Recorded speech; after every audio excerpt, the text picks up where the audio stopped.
Volvemos. Ya me metí en el tema, ya estoy recontra metida y todavía no arrancamos. Imagínate. 10 y 10 de la mañana. Sí, 10 y 10 de la mañana. El señor Laure González en el estudio Miros Cometa Curi. ¿Cómo andamos? ¿Cómo andan? Bien, bien. ¿Cómo andas, querido?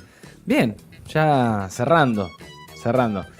Ya, ¿Cerrando qué? ¿Cerrando la puerta? Cerrando el año. El año empezamos a 3 de diciembre. Bueno, nos quedan, decíamos recién, esta y 2 columnas más y terminamos la programación. Sí, y por primera vez en 2 meses tengo las columnas planificadas. Excelente. Wow. Bueno, hoy no estaba planificada, pero las que vienen sí. Así que ya eso. Entonces se vienen columnazas. Vamos a ver, por lo menos están planificadas. No prometo. Por lo menos está planificada, que ya es un montón. Sí. Pero bueno, ya estamos está bien, cerrando. en la época de la incertidumbre, para planificar un poco.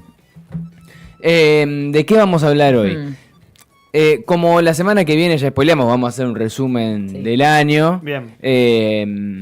La idea es, ver ahora un poquitito, porque vamos a hablar del gobierno de Milei y de cómo llegamos hasta diciembre con el gobierno de Milei, hablar un poquito de la oposición y en particular hablar del peronismo. Pensando la pregunta es en qué anda el peronismo. Ajá. Y ir pensando algunas cosas, ir pensando algunas cosas para el futuro, para el 2026, que se avecina complicado, ¿no? Tuvimos la derrota electoral de octubre. Bueno, una cuestión no menor que los repasaremos la semana que viene. Bueno, Cristina está presa, digamos, una de las máximas exponentes del espacio opositor. Está presidenta del partido.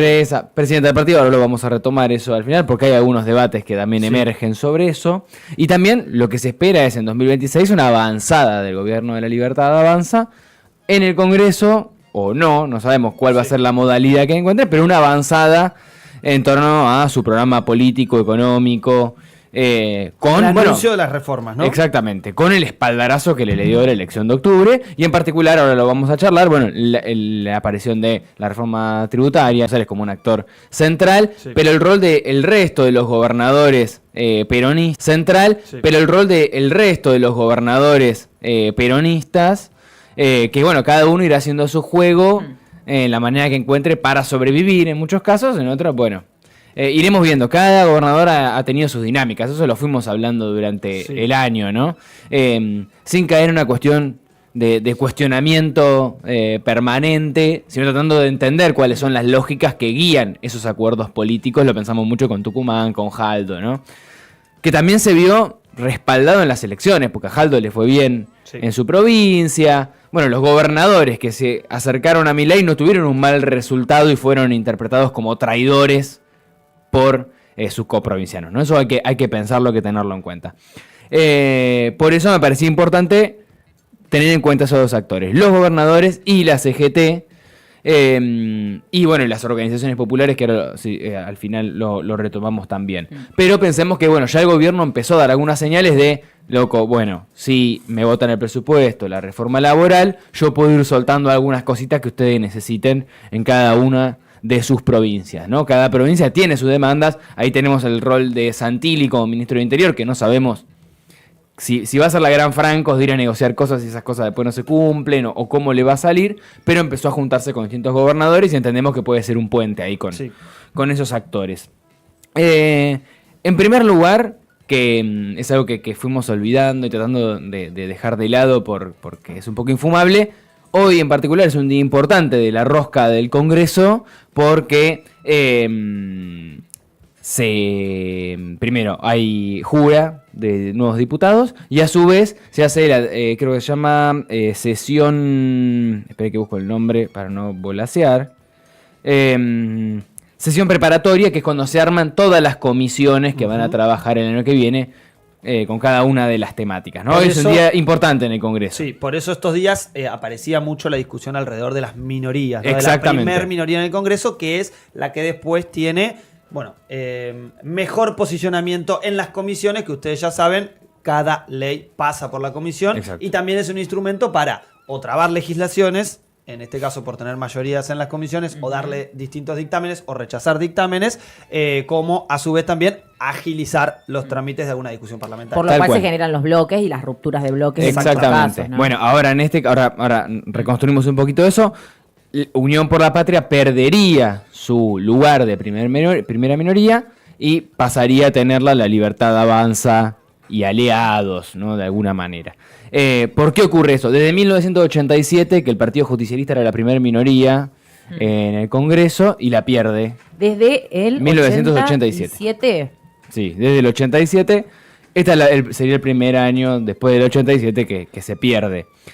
¿Por qué se rompe esa primera minoría? ¿Cómo? Es una tragedia. Bueno, hay que ver de qué manera funciona. Sí, a priori uno diría, bueno, como decía Franco, perdés ese lugar mayoritario en las comisiones, ¿no? Que eso es empezar a correr de atrás en un montón de discusiones. Perdón, pero no solamente como vocales e integrantes, sino las presidencias y vicepresidencias, También. que son quienes pueden convocar a esas comisiones. Sí.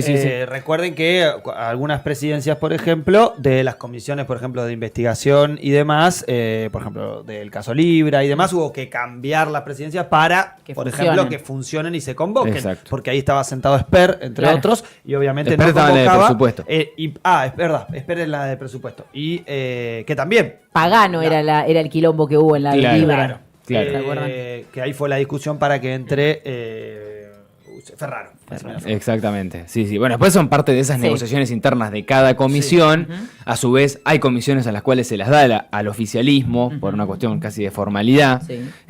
Sí es algo que vale la pena señalar. El bloque de la Libertad Avanza quedaría con 95 diputados y la Unión por la Patria 93. Digamos, en términos nominales, para una votación están muy parejos. El problema es que, bueno, esta repercusión en las comisiones alteraría el desarrollo del labor parlamentario. Y no habría fuerza política que tenga los 129 necesarios para, además de darse quórum propio, no necesitar de otras fuerzas políticas para votar lo que quiera que salga en ambas cámaras. Porque además, si uno se pone a pensar, Unión por la Patria no perdió diputados en las elecciones de octubre, pero al haber crecido la Libertad Avanza, ahí se da este desfasaje. La Libertad Avanza creció sobre el PRO, para que más o menos, y sobre los radicales, para que más o menos se entienda. Sí. Ahora se está hablando de que podría haber un nuevo interbloque entre el PRO y radicales, como un reverdecer de Juntos por el Cambio, para rosquear cosas dentro del Congreso, ¿no? Obviamente, ¿no? Nada más. Pero ¿por qué se perdió la primera minoría? Bueno, acá lo hablábamos antes de salir al aire. Hay 3 diputados de Catamarca que se fueron del bloque de Unión por la Patria, armaron un bloque que se llama Elijo Catamarca, que aún no forma parte de ningún interbloque. Hay que ver dónde se acomoda, seguramente sea en el espacio de Provincias Unidas o el que está armando el gobernador de Salta, Sáenz. Hay que ver, eso todavía no estaba confirmado, pero se bajaron 3 que iban a dejar empatado. Iba a quedar 96. 96. Ahora, bueno, soy malo para las matemáticas, pero iba a quedar empatado. Y la Libertad Avanza consiguió, hubo un nuevo diputado que casi que lo prestó Frigerio de Entre Ríos, y a su vez también un puntano, Fernández creo que es el apellido, Jorge Fernández, que llegó por el Frente Justicialista, tampoco se sumaría a Unión por la Patria. Por eso quedaríamos en 93 y no en 94, que sería el número sin los catamarqueños. Y se debate mucho. Recordamos que hay uno de los catamarqueños que responde a Corpacci, que va a mantenerse dentro del bloque. Exacto, Claudia Palladino. Claro. ¿Qué es lo que ocurre? Hay una tensión al interior del gobierno, del oficialismo de Catamarca, donde está el sector de Raúl Jalil, y por otro lado, ahí lo tenemos a Raúl Jalil con Adorni, jefe de gabinete, y el ministro de Interior Santilli. Y por otro lado está Lucía Corpacci, también ex gobernadora de la provincia. Bueno, hay una tensión ahí. Corpacci, ella amenazó con que si se daba esta ruptura que efectivamente ocurrió, iba a romper en la legislatura provincial. Ahí hay algo también que tener en cuenta, que es cómo repercute el juego de los gobernadores a nivel nacional al interior. Porque nosotros vimos, exactamente, porque nosotros vimos que el juego que hicieron los gobernadores con Milei no repercutió electoralmente, pero sí puede tener una repercusión política al interior de sus propios espacios políticos, partidarios, ¿no? En este caso se ve ahí esa tensión con Corpacci. ¿Qué es lo que están diciendo? Bueno, primero que es parte de estas negociaciones que hubo los últimos años entre el gobierno nacional y los gobernadores. Se habla en particular de una compañía, en el caso de Catamarca, una compañía estatal compartida entre el Estado Nacional y el Estado Provincial, que es Yacimientos Mineros de Agua de Dionisio, que el gobierno nacional se habría comprometido a ceder los derechos del Estado Nacional al gobierno provincial y eso saldría por decreto.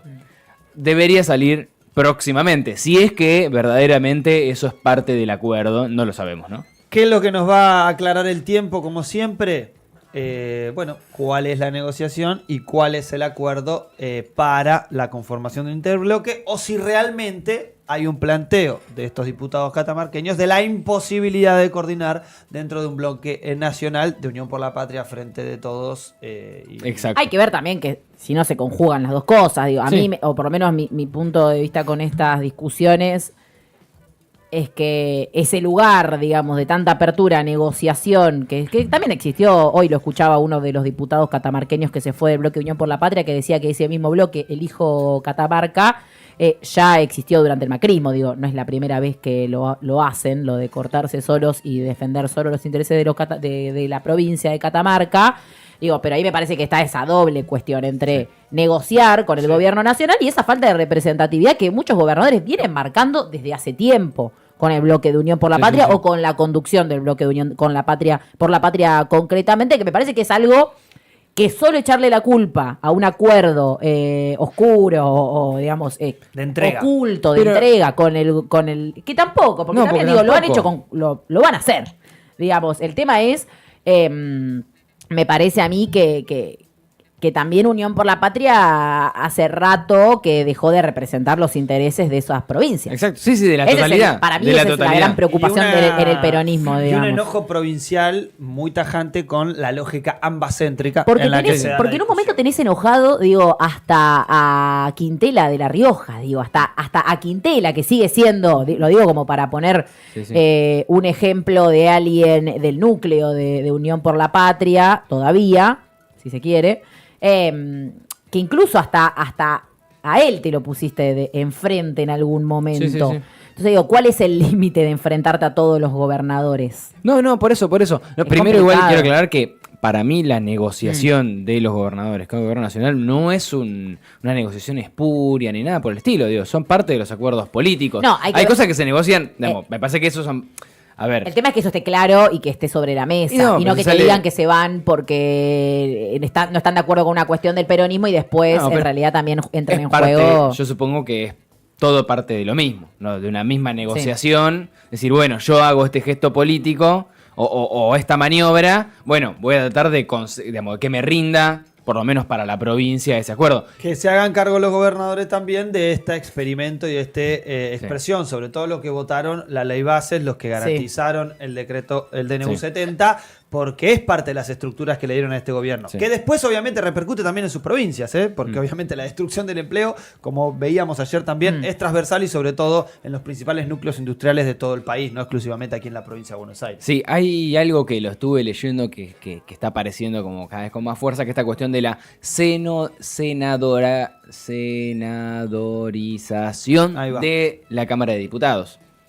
Ok, o porque- sea que cada vez más diputados responden a gobernadores. A las provincias, claro, Claro. cuando en realidad representan al pueblo. Entonces, ahí Claro. hay como un cuestionamiento a eso, que tiene que ver con la provincialización de la política, con el desdoblamiento, es todo parte de un mismo proceso, ¿no? Pero hay como una crítica muy fuerte a eso. También se hablaba que en Catamarca podría también generar una decisión en el Senado, porque tiene un senador que responde directamente a Jalil, pero eso parece que va a ser un debate el año que viene. También se hablaba de que Santiago del Estero, los diputados de Santiago del Estero podían correrse. Después se dijo, yo la verdad que a estas cosas sí ya no tengo idea, pero es como que ese rumor de que se podían correr de Unión por la Patria se vio coartado, frenado, bloqueado con el conflicto entre el gobierno nacional y la AFA, ¿no? Ahí hay que pensar la figura de Tobillino, ¿no? Como un rol central en AFA. Santiago del Estero, Santiago ¿no? del Estero, presidente de la Liga de Santiago del Estero, muy cercano a Zamora.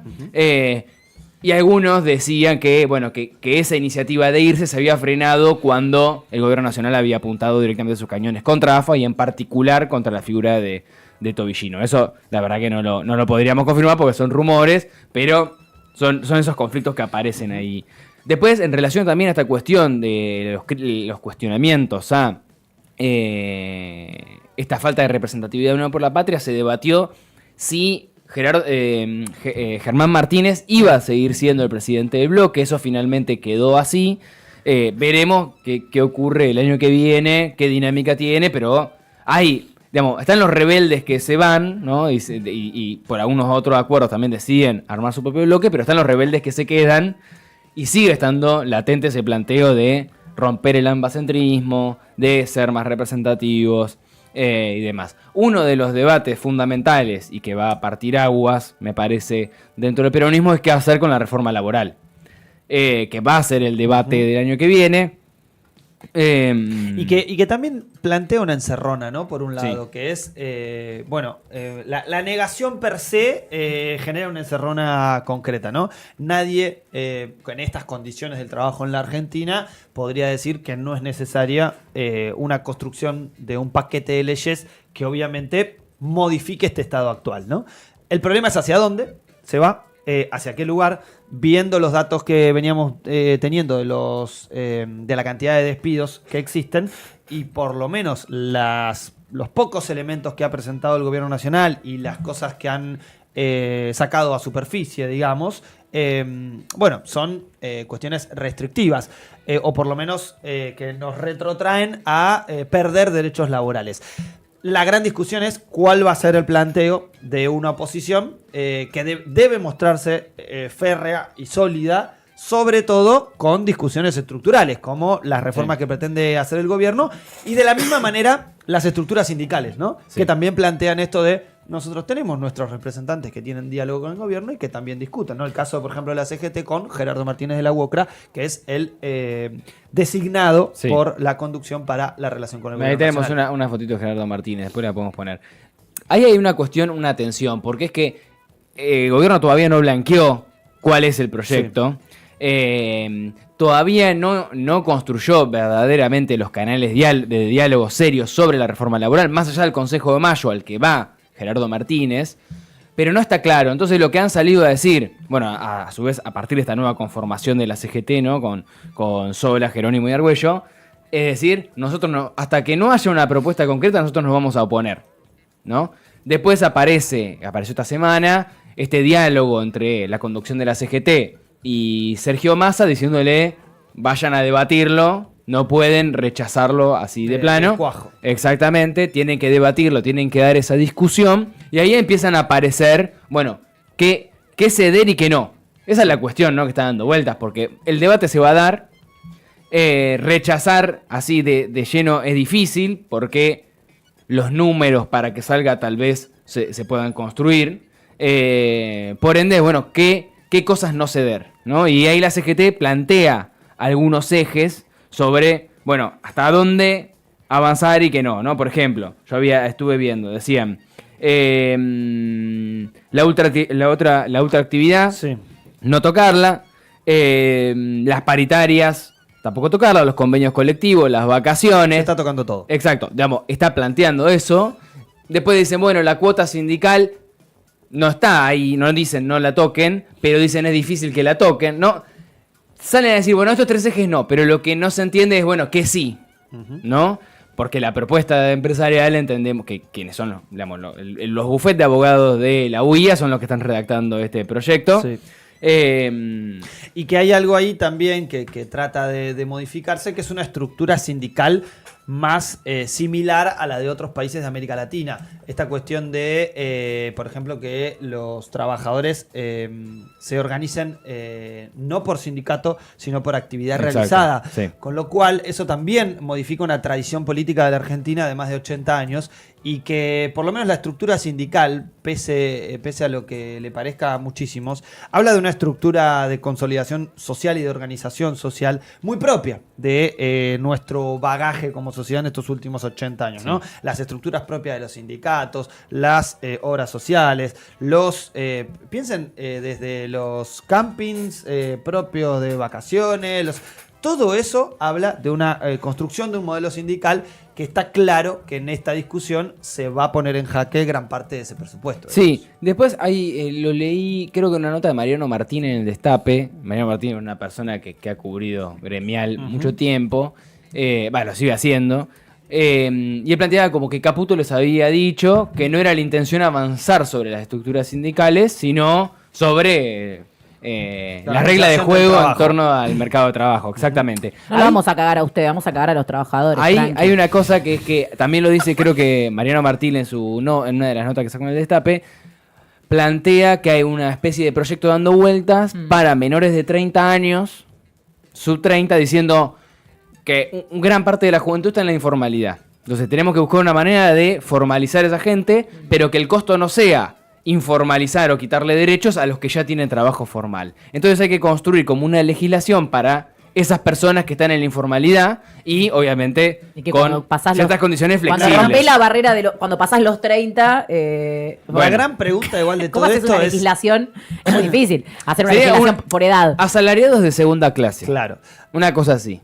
Ahora, la gran pregunta es quién va a pagar esa formalidad de esos trabajadores. Rápido, y acá el planteo de los principales grupos empresariales es aminorar costos, que es también la orientación que tiene este gobierno con los distintos paquetes de leyes que realiza o incluso con los propios decretos que regulariza las actividades. Por ejemplo, la baja de ingresos de bienes personales, por ejemplo, y obviamente aminorar los gastos de grandes empresas. Yo me acuerdo cuando Macri en 2004 dijo eso de, creo 2004, 2005, por ahí, un poquito más por ahí, que dijo hay que bajar los costos y el salario es un costo más. Sí.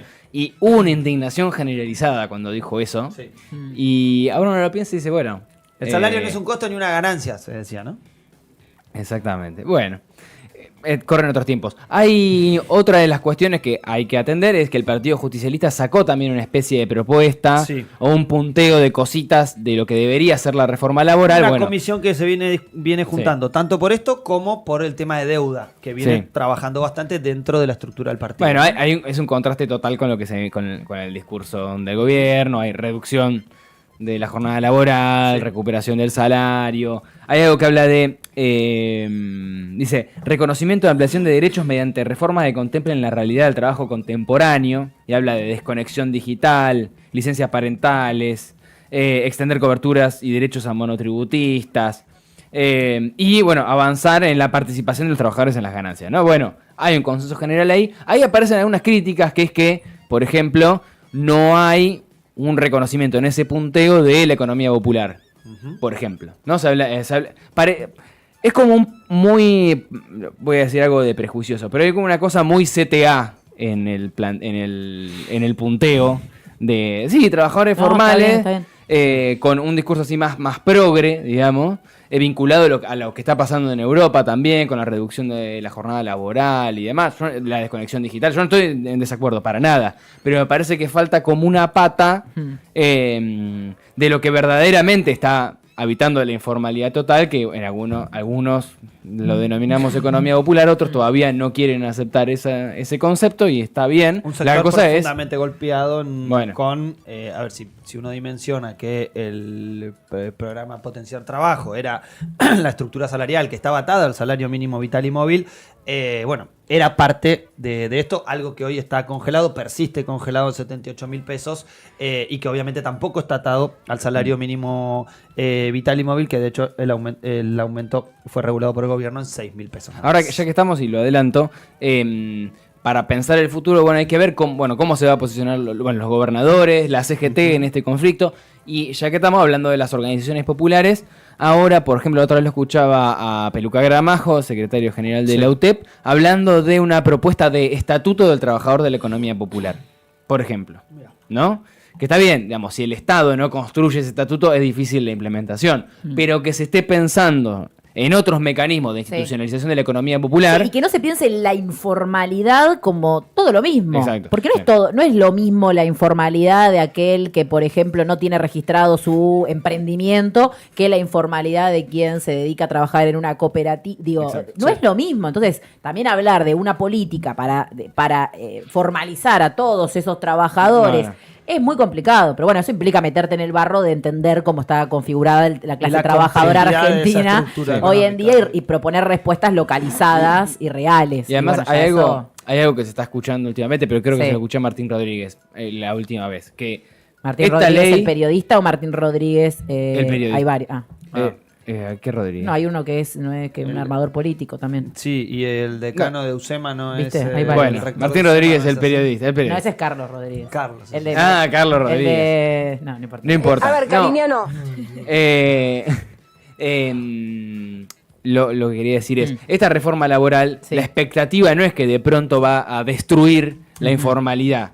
La cuestión es solamente dar un mensaje de hacia dónde va el signo político de este gobierno y el proceso, el capitalismo que imagina este gobierno y ver si se le cae alguna inversión por algún lado. Porque la realidad es esa, digo, quien esté pensando que la reforma laboral se va a sancionar y en 5 años se va a acabar la informalidad, eso no existe. Eso no va a ocurrir.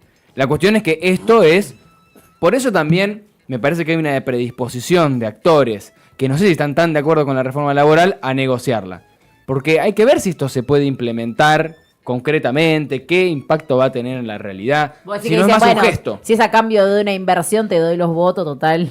Bueno, por Pero eso bueno, hay que es verlo. peligroso Hay también que esa verlo. postura. Pero Y sobre todo porque estamos hablando del 60% de la población económicamente activa que Es una está locura. en la informalidad, con lo cual esto pone en jaque el pensar las jubilaciones como las pensamos hasta el día de hoy. Los fondos de garantía de sustentabilidad están en juego si la Sí, informalidad es que ya sigue, ni siquiera te queda sigue un... creciendo antes en este decían, sentido. te pasa de triángulo a torre, ahora ya tiene un triángulo invertido en cualquier sí, momento. es que sí. O sea, No, es- realmente. no, tal cual, tal cual. Es muy Bueno, espera, complicado. cerramos. Y, cerramos. perdón, Dale. y esto no es decir, como dice la muchacha del FMI, que los viejos son caros.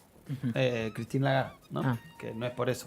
No es que estemos diciendo Cristín eso. Lagarde. Ex muchacha del Cristín. FMI. ¿Te La acordás de amiga Cristín Cristín, Lagarde? ¿cómo Muy era? muchacha Dijo Macri, tampoco. no me acuerdo cómo La le amiga había dicho. Cristín. Que Querida nos vamos Cristina. a enamorar de ella. Nos vamos a enamorar de ella, sí, sí. Bueno, a Georgieva también Todos, dijeron lo sí. mismo. Sí, Cristalina. Los compañeros dijeron lo mismo. Dos cositas más para cerrar. Porque somos ambacéntricos. Axel también es para hablar de en qué anda el peronismo, importante. Bueno, también estamos en la provincia de Buenos Aires, es Obvio. algo que nos compete hablar. Se votó el presupuesto, tuvo problemas con el endeudamiento. Hoy parecería que se votaría finalmente. Con la vieja conformación de la Cámara de Diputados, digamos, porque juraron los nuevos, pero hoy votarían los viejos. Hubo un quilombito ese la semana pasada también. Sí. Hay que ver cómo se desarrolla por lo menos estos 2 años de gestión de Axel. Que Si debería logra ser más contener- amena en términos del resultado electoral de septiembre. Exactamente, por eso. Bueno, hay que ver si eso se ordena. Queda ahí dando vueltas. Me parece que, obviamente, nunca deja de ser un actor a prestarle atención, pero estos dos años que vienen van a ser fundamentales pensando en esa posibilidad de que Axel quisiera ser candidato a presidente en 2027, ¿no? Eso siempre está ahí dando vueltas. Y después, bueno, Cristina, ¿y qué va a pasar con el PJ? Cristina Cana, hubo este amparo la semana pasada, o hace unos días, no fue la semana pasada, fue hace unos días, no, hace varias semanas, pidiendo casi la intervención del Partido Justicialista, pidiendo que Cristina no podía seguir siendo presidenta del Partido Justicialista por haber estado desafectada del padrón electoral, porque una persona que no forma parte del padrón electoral no puede ser afiliado a un partido político ni puede ser autoridad de ella. Entonces, ahí... Algo que se subirían varios, ¿no?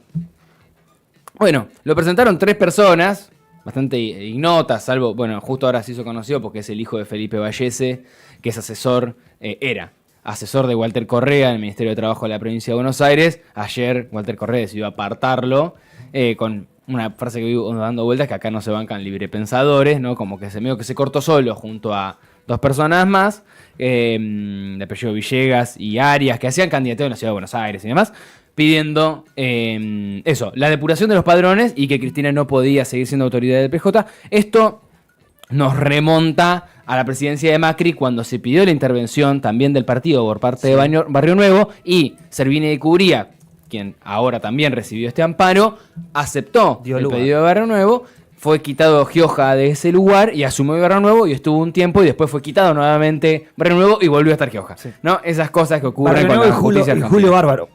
Y Julio Bárbaro, bueno, bárbaro. Hay que ver qué va a pasar con Cristina.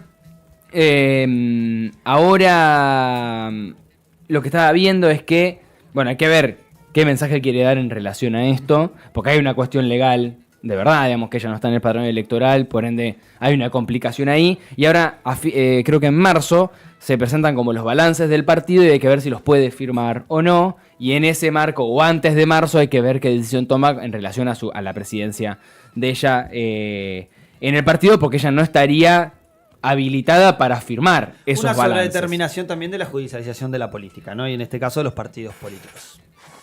Exactamente. Bueno, ese es un poco el panorama. Un gran boom digamos. que nos trae el querido Laure González como siempre, boom de bomba de información que vamos a seguir en las últimas 2 columnas que nos quedan, ¿verdad? Sí, igual nada de lo que acabo de decir es tan relevante, la verdad. Digamos, yo pienso un poco eso. Como que son Sí, cosas sí, bastante relevante, es nimias parte que de pueden la- tener repercusiones. Digo, está bien, hay que ir construyendo el escenario.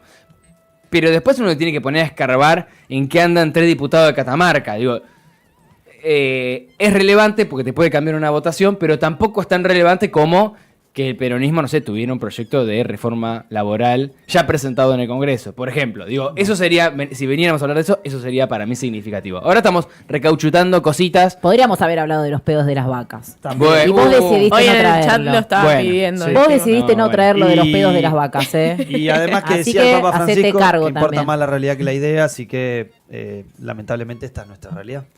Sí, bueno. La madre. También a veces se vicia un poco. Sí. Se pasa de realpolitik. Claro, se va, es verdad. se va de Pero está mambo. bien este ratito de Porque real Porque se política. aleja de la realidad No, concreta pero de los seres humanos. Estamos digamos, todo el ¿no? día hablando de la realidad concreta de los seres humanos. Un ratito de rosca No, está bien, política es lo que me siempre toca, nos está bien. necesita. Gracias, Laure. Nos vamos a Gracias. ir porque nos quedan 18 minutos y un montón de cosas para contarles antes de las 11 de la mañana.